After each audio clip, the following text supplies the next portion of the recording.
Bonsoir à tous, c'est une décision inhabituelle prise par le tribunal administratif de Dijon. La commune de Franxau, entre Dijon et Dole, va devoir revoter. Le résultat du scrutin municipal a été annulé ce jeudi. Les instances évoquent une manœuvre déloyale de la part de Pascal Chenier à l'encontre du maire sortant Camille Simard, qui avait contesté le résultat de l'élection. Les habitants devront donc retourner aux urnes d'ici 3 mois. Le conseil municipal de Dole, dans le Jura, perd la chef de file de son opposition après l'annonce de la démission de Laetitia Jarot, décision qui intervient après l'élection qui avait vu sa liste de gauche recueillir moins de 20% des suffrages. Une décision mûrement réfléchie pour Laetitia Jarot. Elle était élue au conseil municipal depuis 2020.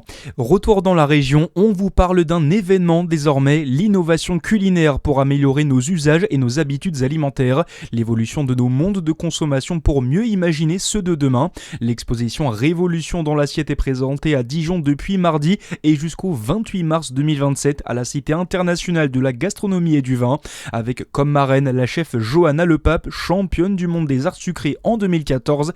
Elle cherche à développer une pâtisserie capable d'allier gourmandise et bien-être.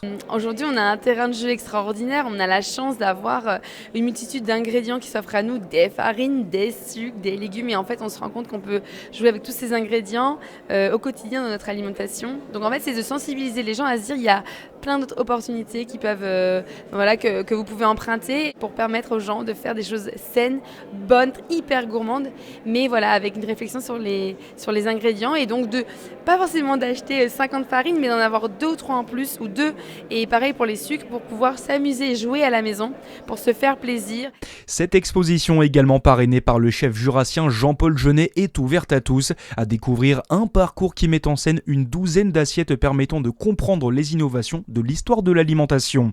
Également dans l'actualité, se rassembler chaque lundi soir devant les tribunaux et le ministère de la Justice. Voilà ce que demandent plusieurs associations féministes et de défense des enfants, notamment la Fondation des femmes, après l'électrochoc lié à la mort de Liana. Des rassemblements pour réclamer une loi intégrale contre les violences. Cette coalition va également organiser une grande manifestation le 4 juillet. L'alerte de l'Observatoire français des drogues qui tire la sonnette d'alarme sur l'apparition de 40 nouveaux produits de synthèse. L'Observatoire note une diversification des formes de cannabis avec une progression des produits comestibles.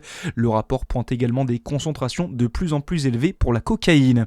Et puis en foot, c'est parti pour 5 semaines. La Coupe du Monde débute ce soir avec Mexique-Afrique du Sud pour commencer la compétition. L'équipe de France de son côté s'entraîne pour la première fois cet après-midi en public à l'université de Bentley. Les Bleus joueront mardi prochain face au Sénégal. Voilà pour l'essentiel de l'actu. À suivre votre météo sur Fréquence Plus. Très bonne soirée à tous.